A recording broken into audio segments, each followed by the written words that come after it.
Hello students, Diwali की छुट्टियों के बाद एक बार दोबारा क्लास स्टार्ट करते हैं।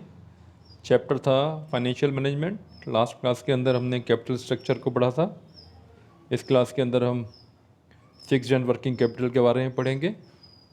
एप्लीकेशन ऑफ फंड्स आप समझ सकते हैं। दोनों जो हमारी कैपिटल थी इकट्ठी की हमने, कैपिटल स्ट्रक्चर में पढ़ा कि कैसे outside capital, debt capital, own capital के बारे में हमने जाना उसका फिर क्या क्या इम्पैक्ट होता है बिज़नेस का। दोनों का कम्बिनेशन कौन सा बेस्ट होना चाहिए हमारे बिज़नेस के लिए, उसके बारे में हमने जाना। अब जो उस फंड्स को हमने कैपिटल के बतौर इकट्ठा किया था उसको अप्लाई करना होता है हमें, हमने उसको खर्च करना होता है फिक्स एसेट्स में और वर्किंग के करंट एसेट्स के अंदर। ठीक है ना। तो दोनों को हमने कौन सा मिक्सचर यूज़ करें और किसका क्या बिज़नेस के ऊपर असर होता है और किसके बारे में कौन कौन से फैक्टर्स उसको इम्पैक्ट डालते हैं, तो उसके बारे में इस क्लास के अंदर हम पढ़ेंगे। तो जो हमारे एप्लीकेशन ऑफ फंड्स होता है वो टोटल दो कैपिटल्स में इस्तेमाल होता है, एक तो फिक्स कैपिटल और एक करंट कैपिटल। जैसा कि आप जानते ही हैं, फिक्स कैपिटल एक साल से जो ऊपर रहती है हमारे को, मतलब उसका बेनिफिट मिलता है फर्दर एक साल के बाद भी, तो उसको हम फिक्स कैपिटल में, और current capital with in a year जो कैश में कन्वर्ट हो जाती है वो करंट कैपिटल रहती है इसमें। तो इसको हम इस तरीके से समझ सकते हैं। चार्ट में आप नज़र आ रहा है आपको कि फिक्स कैपिटल जो है और परमानेंट वर्किंग कैपिटल, ये तो आपको बिज़नेस को कंटिन्यू करने के लिए, यानी कि आपने शटर खोलना है तो इतना तो आपको पैसा चाहिए चाहिए, यानी कि जो आपकी इनकम हो या ना हो, आपने जो बिज़नेस तय किया है उसको चलाने के लिए जो आपको रिक्वायरमेंट हमेशा रहती है जितनी, तो वो अमाउंट जो होता है वो फिक्स कैपिटल और परमानेंट वर्किंग कैपिटल का रहता है। उसके बाद क्या है, वो फ्लक्चुएशन दिखाई दे रहा है आपको इसके अंदर। ये शॉर्ट टर्म फाइनेंसिंग के लिए होते हैं, यानी कि जब कभी कैश ज़्यादा रिक्वायरमेंट होती है तो और कैश चाहिए होता है इनपुट वर्किंग कैपिटल के लिए, और कई बार हमारे पास कैश में कन्वर्ट होता है, हमारे पास कैश वापस आ जाता है, तो उस समय हमें कम चाहिए रहता है, तो उसमें वर्किंग कैपिटल की जो रिक्वायरमेंट है ऊपर नीचे होती रहती है। उसी के हिसाब से हमें शॉर्ट टर्म फाइनेंसिंग की रिक्वायरमेंट कम या ज़्यादा होती रहती है। और जो फंड्स ज़्यादा चाहिए या एक किस हद तक कंप्लीट हमें परमानेंट फंड चाहिए, तो वो हम इस चार्ट से समझ सकते हैं कि फिक्स कैपिटल जो है हमें परमानेंट है। एक बार इन्वेस्टमेंट होती है वो उसको हम फटाफट से कैश नहीं कर सकते हैं, तो उतना पैसा हमको हमेशा बिजनेस के अंदर चाहिए ही चाहिए होता है। और फिक्स कैपिटल में जो आपने इन्वेस्टमेंट करनी है तो उसके लिए आपको फिक्स नेचर की ही कैपिटल इकट्ठी करनी पड़ती है। ये नहीं हो कि आपने बहुत बड़ी मशीन ली है और उधार लिया है आपने 1 महीने के लिए कहीं से, तो वो तो सही नहीं रहेगा ना। तो जिस प्रकार की कैपिटल रिक्वायरमेंट, कैपिटल कलेक्शन होती है, उसी प्रकार की एसेट्स में उसको हम अप्लाई कर सकते हैं। यानी कि फिक्स एसेट्स के लिए लंबे टाइम का हमें डेट चाहिए या फिर अपनी कैपिटल चाहिए, तो इसी के बारे में इस चैप्टर में पढ़ेंगे हम। तो ये आपको चार्ट के द्वारा थोड़ा समझ आ रहा है, देखो ग्राफ के द्वारा कि अमाउंट जो होता है एक निश्चित दूरी तक तो अमाउंट फिक्स है बिल्कुल, रिक्वायरमेंट उसकी लंबे पीरियड तक लगातार चलने वाली रिक्वायरमेंट है। और इसके ऊपर शॉर्ट टर्म फाइनेंसिंग के लिए दिखाया ना, जो एक वेव बनी हुई है ये, यानी कि कभी कम है उसकी, कभी आवश्यकता ज़्यादा हो रही है, तो ये ऊपर नीचे रिक्वायरमेंट हो सकती है, परंतु एक लेवल तक तो फिक्स ही है। उसके अंदर क्या क्या शामिल है, फिक्स कैपिटल, फिक्स एसेट्स शामिल है, और करंट एसेट्स का वो पार्ट जो कि परमानेंट नेचर का है, वर्किंग कैपिटल है। समझ रहे हो ना बात को। तो ये इसके क्या क्या फैक्टर्स होते हैं, इस पर क्या क्या असर डालते हैं, ये इसके बारे में हम आगे और पढ़ते हैं। तो देखो कैपिटल को दो भागों में डिवाइड किया हुआ है, यानी कि हम जो कैपिटल इकट्ठी करते हैं दो तरीके से कर सकते हैं हम। डेट कैपिटल होती है या ओन कैपिटल होती है, वो हमने पढ़ाई था पिछली क्लास के अंदर। अब उसकी अप्लाई की बात आती है तो उसकी एप्लीकेशन होती है फिक्स एसेट्स में और वर्किंग कैपिटल में, यानी कि करंट एसेट्स के अंदर। करंट एसेट्स में से करंट लाइबिलिटी निकाल के वर्किंग कैपिटल बचती है, राइट। तो इसके बाद आप इसको लॉन्ग टर्म फाइनेंसिंग, जैसे मैंने बताया ना आपको कि जो फिक्स एसेट्स हैं वो लॉन्ग टर्म फाइनेंस से ही आप देखो रिलेट की हुई हैं इसके अंदर।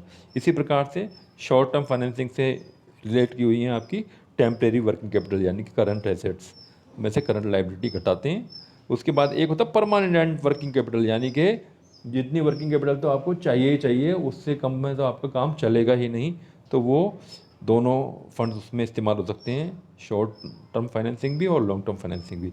जब हम फाइनेंस प्लानिंग करते हैं तो इन फैक्टर्स को हम ध्यान रखते हैं और इसी के अकॉर्डिंगली हम प्लानिंग करते हैं फाइनेंस की, कि किस माध्यम से हमने कैपिटल जुटानी है और किस माध्यम पर खर्च करनी है, तो ये सब इसी के अंदर शामिल होता है और बड़ा इंपॉर्टेंट डिसीजन होते हैं। इसीलिए जो मैनेजमेंट ऑफ फिक्स कैपिटल होता है, fix capital refers to investment in long term assets, यानी कि जो लॉन्ग टर्म एसेट्स होती हैं उसको फिक्स कैपिटल कहते हैं। एक साल से ज़्यादा के लिए जो बिजनेस के अंदर बेनिफिट देती हैं, तो ये इनको हम कैपिटल डिसीजंस भी बोलते हैं, इनको हम कैपिटल बजटिंग डिसीजंस या इन्वेस्टमेंट डिसीजंस भी कहते हैं, ठीक है ना। और इनका असर जो होता है हमारा फिक्स कैपिटल में, जो इन्वेस्टमेंट का जो असर होता है हमारा क्या है, ग्रोथ के ऊपर होता है, प्रॉफिटेबिलिटी के और रिस्क के ऊपर। रिस्क इसके ग्रोथ क्या है, जैसे कि आपने कोई बिज़नेस कर रहे हो आप, तो कोई बड़ी मशीन ले रहे हो, उसके अंदर बड़ा ह्यूज फंड आपके इन्वेस्टमेंट हो रहे हैं, तो आगे जाके लंबे टाइम बाद इसका आपको बेनिफिट मिलना है, यानी कि आपके बिज़नेस ने विकास करना है। और अगर आप ढंग से डिसीजन नहीं लोगे तो ये डिसीजन उल्टा भी पड़ सकता है, तो उसके अंदर रिस्क भी इन्वॉल्व होता है इस प्रकार से। और अगर ढंग का डिसीजन होगा तो प्रॉफिटेबिलिटी बढ़ेगी आपकी, तो दोनों चीज़ें हैं इसके अंदर, प्रॉफिटेबिलिटी बढ़ सकती है, रिस्क भी बढ़ या घट सकता है, तो इसीलिए इसका मैनेजमेंट जो होता है बड़ा इम्पॉर्टेंट होता है, ठीक है ना। और ये जैसे बताया मैंने आपको, long term assets last for more than 1 year, right. तो दोबारा एक बार, fix and working capital refers to the investment in long term assets. Management of fix capital involves around allocation of firm's capital to different projects or assets with long-term implications for the business. These decisions are called investment decisions or capital budgeting decisions.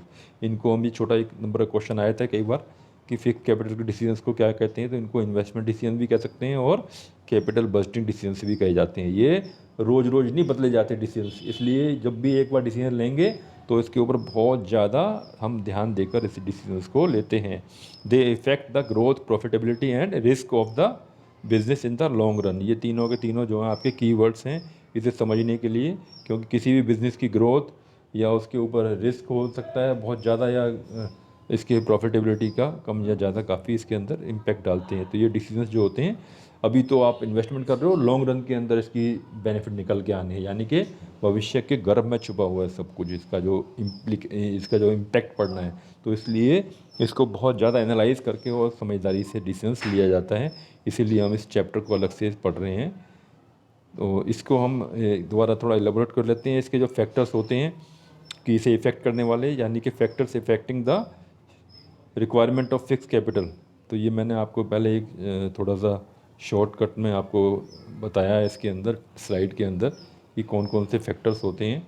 तो इसके अंदर factors जो होते हैं इनको आप note down भी कर सकते हो कि नेचर ऑफ बिजनेस है, ठीक है ना। फिक्स कैपिटल को अफेक्ट करने वाले जो फैक्टर्स होते हैं, नेचर ऑफ बिजनेस है, स्केल ऑफ बिजनेस ऑपरेशन है, चॉइस ऑफ टेक्निक है, टेक्नोलॉजी अपग्रेडेशन, और एक है ग्रोथ प्रोस्पेक्ट्स, और एक है डाइवर्सिफिकेशन, एक पॉइंट है इसके बाद financing alternatives and level of collaboration. ये सब पॉइंट हैं, इनको हम एलेबोरेट करते हैं, समझते हैं इसके बारे में। तो ये है, पहला है नेचर ऑफ बिजनेस, यानी कि बिज़नेस किस नेचर का है। अब आप ट्रेडिंग फर्म लेके चल रहे हो, तो ट्रेडिंग के काम में क्या होता है कि आपका सुबह माल बाहर निकल रहा है और शाम को पैसे आ रहे हैं, यानी कि उसके लिए आपके पास रिक्वायरमेंट उस समय कम होती है फिक्स इन्वेस्टमेंट की।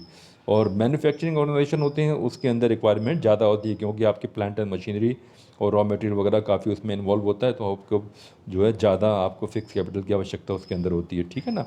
देखो ना, छोटी सी दुकान खोल लेगा अगर ट्रेडिंग का काम करना, ट्रेडिंग का काम मतलब क्या होता है, व्यापार लेन देन, मतलब उसके अंदर आपने वस्तुओं को सेल परचेज करना है। मैन्युफैक्चरिंग में आपने उस वस्तुओं को आपकी उत्पादकता, उस मतलब उसकी जो है रॉ मटेरियल लेके उसका आपने उपयोगिता बढ़ानी होती है, उसके अंदर वैल्यू एडिशन करनी पड़ती है उसके अंदर, तो उसमें आपको ज़्यादा फिक्स नेचर के खर्चे होते हैं, क्योंकि उसमें प्लांट एंड मशीनरी चाहिए, काफ़ी लेबर चाहिए, रॉ मटेरियल चाहिए, तो ये सब चीज़ें। इसके बाद सेकंड पॉइंट क्या है, स्केल ऑफ ऑपरेशन, यानी कि बड़े साइज़ का जो ऑर्गेनाइजेशन होगा उसके अंदर नेचुरल है कि बड़े बड़े प्लांट होंगे और ज़्यादा आपकी बिल्डिंग वगैरह होंगी, तो उसमें आपकी फ़िक्स एसेट ज़्यादा होती हैं, और छोटे जो स्केल पे काम करोगे उसमें फ़िक्स कैपिटल कम होती हैं, ठीक है। थोड़ा आसान है, समझने वालों को ऐसी बात नहीं है इसके अंदर। चॉइस ऑफ टेक्निक, कई बार ऐसा होता है कि कोई तो श्रम आधारित मतलब उद्योग होते हैं, यानी कि उसके अंदर तरजीह दी जाती है श्रम को, तो उसके अंदर कम फिक्स कैपिटल चाहिए होती है। कई बार आपका प्लानिंग क्या होता है कि आपने सारा ऑटोमेटेड प्लांट लगाना है, ऑटोमेटिक मशीन द्वारा सारा काम हो रहा है, तो उसमें क्या है, ज़्यादा आपकी जो कैपिटल की आवश्यकता होती है, फिक्स नेचर की कैपिटल की, ठीक है ना। इसके बाद क्या है, टेक्नोलॉजी अपग्रेडेशन। टेक्नोलॉजी अपग्रेडेशन कई बार होता है कि आप कंप्यूटर के काम में लगे हुए हो। कंप्यूटर के काम में क्या है, मोबाइल का है, कंप्यूटर का है, तो उसके अंदर बहुत जल्दी जल्दी आपकी टेक्नोलॉजी बदलती है, तो उसके अंदर भी आपको अपना जो है ना बड़ी जल्दी कंप्यूटर ऑब्सोलेट हो जाते हैं, रिप्लेस करने पड़ते हैं, तो आपको ज़्यादा खर्चा करना पड़ता है। तो इस प्रकार से उसके ऊपर भी डिपेंड करता है कि टेक्नोलॉजी अपग्रेडेशन उसके रिक्वायरमेंट फिक्स कैपिटल की ज़्यादा होगी या कम होगी। इसके बाद क्या है, ग्रोथ प्रोस्पेक्ट्स, यानी कि कई बार ऐसा बिजनेस होता है, आपने जो लाइन चूज़ की है उसके अंदर ग्रोथ प्रोस्पेक्ट्स बहुत ज़्यादा होते हैं, तो ज़्यादा ग्रोथ प्रोस्पेक्ट्स के चक्कर में हमें ज़्यादा प्रॉफिट कमाने के लिए और ज़्यादा अपने आप को राइज करने के लिए ज़्यादा इन्वेस्टमेंट करनी पड़ती है, तो उसके अंदर भी ज़्यादा फिक्स कैपिटल की आवश्यकता होती है। और ऐसी जो लाइनें हैं जिसके अंदर ग्रोथ प्रोस्पेक्ट्स कम होते हैं प्रोस्पेक्ट्स, तो वहाँ पर थोड़ा सा कम चाहिए होती है फिक्स कैपिटल। इसके बाद क्या है, डाइवर्सिफिकेशन। डाइवर्सिफिकेशन यानी कि आपका जो बिजनेसमैन है, अगर वो डाइवर्सिफाई करना चाहता है अपनी बिज़नेस को, यानी कि जैसे कोई पहले बनाता था इन्वर्टर, अभी बनाना चालू कर दिया उसने और दूसरी आइटम को बनानी चालू कर दी, या कोई मोबाइल में कैमरे बनाने भी चालू कर दिए उसने, या मोटरसाइकिल बनाता है तो कोई स्कूटर बनाने भी चालू कर दिए, तो पूरा ये डाइवर्सिफाइंग जो करना पड़ता है किसी बिज़नेस को हमें, तो उसके अंदर हमें ज़्यादा फिक्स कैपिटल की आवश्यकता पड़ जाती है। तो इस प्रकार सेवंथ इसमें पॉइंट है फाइनेंस अल्टरनेटिव, यानी कि आपकी अगर डेवलप फाइनेंस मार्केट है, अगर आपकी फाइनेंशियल मार्केट अच्छी है, तो उसके अंदर आपको बड़ी बड़ी मशीन खरीदने के लिए भी लीज़ इत्यादि के ऊपर पैसा आराम से मिल जाता है। तो जब आप मशीन किराए पर ले लोगे, मतलब लीज़ का मतलब होता है आपको पूरी मशीन परचेज़ नहीं करनी है, जैसे करोड़ों रुपए की मशीन है पर आपने कुछ हज़ार रुपये किराया दे के उसको ले लिया, तो अपना रिस्क भी कम हो जाएगा आपका, क्योंकि आपकी फ़िक्स नेचर की जो कैपिटल उसमें कम इन्वॉल्व होती है, और आप अपना उससे अपना काम भी चल जाएगा आपका। तो इस प्रकार से फाइनेंशियल मार्केट डेवलप्ड होती हैं, तो आपकी आवश्यकता फिक्स कैपिटल की कम होती है। आप अपना लीज़ पर लेके भी काम चला लेते हो, जैसे किसी फैक्ट्री परचेज़ नहीं करी, लीज़ पे ले लिया, ठीक है ना, कोल्ड स्टोरेज परचेज़ नहीं किया, लीज़ पे ले लिया, इस प्रकार से तो वो आपको रेंट में ही काम चल जाता है, लीज़ रेंट देने में ही काम चल जाता है, बजाय आपको परचेज़ करने के अपनी आप कैपिटल को और कहीं इस्तेमाल कर सकते हो। आठवां आता है पॉइंट इसके अंदर, लेवल ऑफ कोलेबोरेशन। जैसे कि आपने इसे समझ सकते हो कि एक एटीएम है एसबीआई का, छोटा मोटा बैंक है वो एसबीआई से ही कोलेबोरेशन कर ले, आपके एटीएम हम भी इस्तेमाल कर लेंगे, तो थोड़ा बहुत जो है एसबीआई को भी बेनिफिट मिल जाएगा उसमें, और फिक्स नेचर का खर्चा दूसरे वाले बैंक का कम हो जाएगा, यानी कि कोलेबोरेट करते हैं तो फिक्स नेचर का खर्चा तुम्हारा बढ़ जाता है उसी हिसाब से। जैसे कि आप इसको समझ सकते हैं एक और पॉइंट से, कि आपके किसी जैसे टावर होते हैं ना, एयरटेल का टावर इस्तेमाल कर लिया जियो वाले ने भी, या जियो का इस्तेमाल कर लिया एयरटेल वाले ने भी, तो इस प्रकार से आपके फिक्स नेचर के खर्चे कम हो जाते हैं। तो इसके बाद नंबर आता है वर्किंग कैपिटल का, इसको समझ लेते हैं एक बार, ठीक है। इसके बाद क्या है, apart from the investment in fixed assets, every business organisation need to invest in current assets. This investment facilitates smooth day to day operations of the organisation. Current assets are usually more liquid but contribute less to the profits than the fix asset, यानी कि profit के ऊपर ये कम असर डालती है, परंतु day to day operations के लिए करंट एसेट्स ज़रूरी होती है। किसी को उधार माल दिया, किसी को उधार माल लिया, तो जितना उधार माल दिया उसमें तो उधार माल लिया जितना है उससे लेस करके वर्किंग कैपिटल निकलती है, मैंने बताया ना आपको। तो करंट एसेट्स, करंट लाइबिलिटीज़, ये चीज़ें क्या है, प्रॉफिट पर तो बेशक कम असर डालें, परंतु डे टू डे बिजनेस के लिए ये आवश्यक बहुत ज़्यादा होती हैं। तो इसको फैक्टर्स जो इफेक्ट करते हैं वर्किंग कैपिटल को, यानी कि करंट एसेट्स को, तो ये इसमें है nature of business, scale of operation, business cycle, ये मैं बताता हूँ अभी आपको, इसको एलॉबरेट करूँगा आपको, seasonal factors, production cycle, credit allowed, credit availed, operation efficiency और availability of raw material, growth prospects, level of competition and rate of inflation. ये सब इसके पॉइंट्स हैं, इसको हम अभी समझ लेते हैं ज़रा ढंग से। तो ये हैं वर्किंग कैपिटल। वर्किंग कैपिटल का बताया ही था मैंने आपको, करंट एसेट्स माइनस में करंट लाइबिलिटी, ठीक है ना, तो ये वर्किंग कैपिटल निकल के आती है। तो वर्किंग कैपिटल ये लिक्विडिटी के ऑर्डर में आप देखते हो ना, बैलेंस शीट के अंदर कैश ज़्यादा लिक्विड होता है, बिल्कुल। बैंक में कैश है वो थोड़ा 1 घंटे में लिक्विड हो जाएगा, बैंक से पैसे मंगा लो लिक्विड हो गया। लिक्विड का मतलब cash, hard cash. Marketable securities है, यानी कि आपके कोई शेयर्स वगैरह पड़े हुए हैं वो बेच दो, तो वो मुश्किल से 1 दिन के अंदर 24 घंटे में लिक्विड हो जाता है। या बिल रिसीवेबल है, 3 महीने का होता है या 2 महीने का होता है, वो हाथ क्या चाहो तो आप बैंक से डिस्काउंट भी करा सकते हो उसको, तो ये भी मोर लिक्विड होता है। यानी कि लिक्विडिटी जिसकी ज़्यादा है वो ऊपर मैंने रखा हुआ है। डेटर्स हैं, तो डेटर्स जो होते हैं, जैसे 1 महीने का हमने उधार दिया है या 2 महीने का उधार दिया है, इसके बाद डेटर्स का नंबर आता है। फिर क्या है, फिनिश गुड्स इन्वेंट्री है, यानी कि आपका बना हुआ माल है, कब बिकेगा, यानी कि कम से कम 5वें नंबर पे रख सकते हैं इसको, ये बिक जाएगा 1-1.5 महीने में, बिक जाए 2 महीने में बिक जाएगा। इसके बाद क्या, वर्क इन प्रोग्रेस, यानी कि आपके पाइपलाइन में है, प्रोडक्शन में वो लाइन में पड़ा हुआ है, फिनिश गुड नहीं हुई है, ना रॉ मटेरियल है, बीच का हिसाब किताब है। उसके बाद फिर 7वां आता है रॉ मटेरियल, यानी कि आपने कच्चा माल जो परचेज किया हुआ है वो भी आपका करंट एसेट्स में शामिल होता है। इसके बाद है प्रीपेड एक्सपेंसेस, राइट, जैसे आपने कुछ एडवांस एक्सपेंसेस पे किए हुए हैं। तो ये these assets are noted earlier are expected to get converted into, ये 1 साल के अंदर अंदर मतलब कन्वर्ट हो जाती हैं कैश के अंदर, सारी की सारी जो आपकी 8 एसेट्स बताइए ना, इसीलिए इन्हें करंट एसेट्स कहते हैं। These provide liquidity of business, ये बिजनेस को लिक्विडिटी देते हैं, बिजनेस के अंदर कैश को इस्तेमाल कैश का वॉल्यूम पता लगता है इनसे। Insufficient investment in current asset में make it more difficult for the organisation to meet payment obligation, यानी कि आपके पास करंट एसेट्स कम होंगी तो आपको पेमेंट वगैरह किसी को देनी होगी, तो आपके पास कैश की कमी होगी और आपका उसमें नाम खराब होगा। तो इस प्रकार से इसकी भी इम्पोर्टेंस है पूरी पूरी।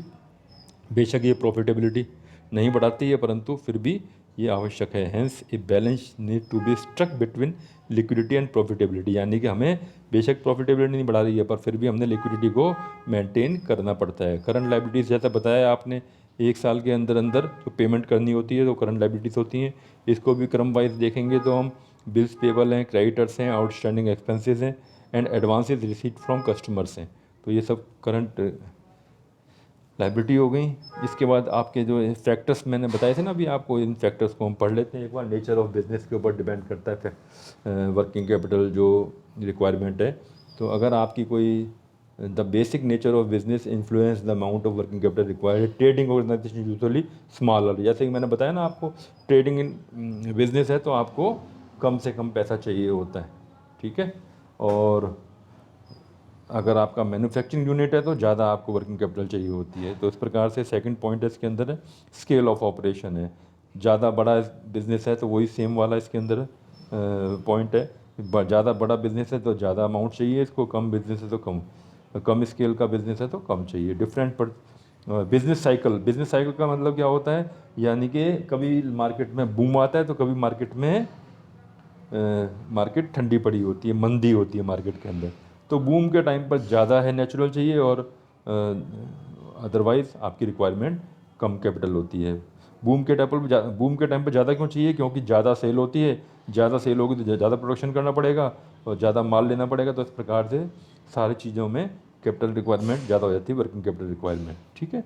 इस प्रकार आते हैं सीजनल फैक्टर, जैसे कि दिवाली है या कोई पीक सीज़न होता है, हर ठंड के कपड़े हैं तो उनका जब सीज़न आता है तो उसमें लार्जर कैपिटल चाहिए होती है वर्किंग कैपिटल का मतलब जो 1 साल से कम कन्वर्ट हो जाता है फिक्स एसेट्स और करंट एसेट्स और करंट लायबिलिटी का जो डिफरेंस होता है, राइट। इसके बाद क्या है प्रोडक्शन साइकिल का मतलब क्या है कि आज आपने रॉ मटेरियल लिया और जिस दिन वो दोबारा कैश में कन्वर्ट होगा तो जो बीच का जो स्पैन होता है तो उसको बोलते हैं हम प्रोडक्शन साइकिल। अगर आपका प्रोडक्शन साइकिल बहुत बड़ा है तो ज़्यादा वर्किंग कैपिटल चाहिए और प्रोडक्शन साइकिल आपका छोटा है तो आपकी वर्किंग कैपिटल की रिक्वायरमेंट कम हो जाती हैं, ठीक है ना। इसके बाद आता है छठा पॉइंट है credit allowed. Different firms allowed credit, सबको क्रेडिट देना पड़ता है कस्टमर्स को, उधार माल बेचना पड़ता है। तो किस प्रकार की आपकी पॉलिसीज़ हैं, अगर आपकी लिबरल क्रेडिट पॉलिसी है यानी कि काफ़ी उधार माल देते हो आपको तो ज़्यादा रिक्वायरमेंट पड़ेगी आपके पास डेटर्स ज़्यादा होंगे तो इस वर्किंग कैपिटल ज़्यादा होगी आपकी, उधार माल आप बांट रहे हो तो। इसके बाद एक पॉइंट आता है क्रेडिट अवेल्ड, जहाँ हम उधार माल देते हैं तो हम उधार माल खरीदते भी हैं। तो जब उधार माल खरीदते हैं तो उसके ऊपर भी ज़्यादा हमारे को अच्छी तरह उधार माल मिलता है तो हमारी रिक्वायरमेंट कम होती है कैश की, तो हमें वर्किंग कैपिटल कम चाहिए होती है। तो इस प्रकार से ये रिड्यूस कर देती है हमारी रिक्वायरमेंट को कैपिटल की। इसके बाद आता है ऑपरेटिंग एफिशिएंसी, यानी कि आपकी नज़र कितनी अच्छी है, आपका कंट्रोल कितना अच्छा है फैक्ट्री पर। रॉ मटेरियल कहीं अनाप शनाप तो नहीं खरीदे जा रहे, रिक्वायरमेंट के हिसाब से ख़रीदते हो, हर जगह आप एफिशिएंसी दिखाते हो ऑपरेशंस में। तो उससे क्या होता है, उससे आपका इन्वेंट्री टर्नओवर रेशो या डेटर टर्नओवर रेशो, यानी कि आपने उधार माल बेचा, तुरंत बंदे को लगा दिया फ़ोन करने के लिए, हाँ जी पैसे भेजो, आप फटाफट से कैश मंगा लेते हो, तो यानी कि आपके डेटा टर्नओवर रेशो सही रहता है, तो आपको कैश की आवश्यकता कम पड़ती है। इसी प्रकार से रॉ मटेरियल का मैंने बताया आपको, है ना, टर्नओवर, इन्वेंट्री टर्नओवर रेशो, यानी कि आपकी इन्वेंट्री जो है फटाफट से जल्दी जल्दी कैश में कन्वर्ट होती है, तो उसमें भी आपकी रिक्वायरमेंट थोड़ी कम हो जाती है। तो इसके बाद नवा है अवेलेबिलिटी ऑफ रॉ मटेरियल। अगर रॉ मटेरियल आपके छोटा स्टॉक रखने से भी काम चल जाता है तो आपको कम रिक्वायरमेंट होगी, किसकी, वर्किंग कैपिटल की। ऊपर कई जगह दूर दराज में फैक्ट्री है तो ज़्यादा मटेरियल चाहिए होता है, तो आपकी ज़्यादा रिक्वायरमेंट हो जाती है, तो डिपेंड करता है इसका। इसके बाद आता है 10वां पॉइंट, ग्रोथ प्रोस्पेक्ट। मैंने पिछली बार ही बताया था आपको, ज़्यादा ग्रोथ प्रोस्पेक्ट्स होंगे तो आपकी ज़्यादा उसमें पोटेंशियल होगा इनकम कमाने का, तो ज़्यादा आपको लार्जर वर्किंग कैपिटल चाहिए होती है। इसके बाद क्या है, level of competition. Higher level of competition के अंदर आपको बड़े स्टॉक रखने पड़ते हैं और फिनिश गुड्स वगैरह का अर्जेंट ऑर्डर्स देखने पड़ते हैं, तो आपकी वर्किंग कैपिटल रिक्वायरमेंट भी ज़्यादा हो जाती है, ठीक है ना। इसके बाद आता है इन्फ्लेशन। इन्फ्लेशन का मतलब मुद्रास्फीति, यानी कि विद राइजिंग प्राइसेस, जब पैसे प्राइसेस बढ़ रहे हैं, लार्जर अमाउंट चाहिए होता है आपको मेंटेन करने के लिए constant volume of production and sales. The working capital requirement of a business thus become higher, and with higher rate of inflation. It must however be noted that an inflation rate of 5% does not mean that every component of the working capital will change by the same. इसका मतलब ये नहीं है कि जिस rate से inflation बढ़ रहा है सारी चीज़ें उसी रेट से बढ़ जाएंगी, परंतु अगर आपका इन्फ्लेशन ज़्यादा हो रहा है तो आपकी रिक्वायरमेंट ज़्यादा हो जाती हैं। तो इस प्रकार से ये साइज़ भी काफ़ी बड़ा होता जा रहा है इस लेक्चर का, तो हम इसको यहाँ पर कंक्लूड करते हैं। ये लेक्चर यहाँ ख़त्म होता है, ये चैप्टर भी यहाँ ख़त्म होता है, ठीक है ना। इसको आप इसके क्वेश्चन आंसर करें, एक बार ध्यान से देखें कि पिछली वाली हमने क्लास के अंदर आपको कैपिटल स्ट्रक्चर बताया था, यानी कि कैपिटल को जुटाते हैं हम, किस तरीके से उसका कम्बिनेशन हम बेस्ट से बेस्ट रखते हैं, और यहाँ पर आपको बताया हमने उसकी एप्लीकेशन, यानी कि उस कैपिटल को अप्लाई करना है फिक्स एसेट्स में। और फिक्स एसेट्स में एक वर्किंग कैपिटल होती है और एक होती है आपकी फिक्स एसेट्स।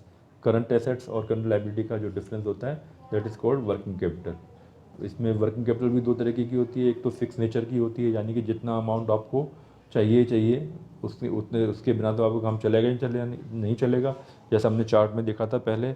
और दूसरा अमाउंट क्या होता है, वो फ्लक्चुएट होता रहता है डिमांड के हिसाब से। तो इस प्रकार से ये कंक्लूड करते हैं इसको, यहाँ पर ध्यान रखिए, इसको ध्यान से पढ़िए, इसके क्वेश्चन आंसर अपनी नोटबुक में करिए। Bye for now. See you in next class.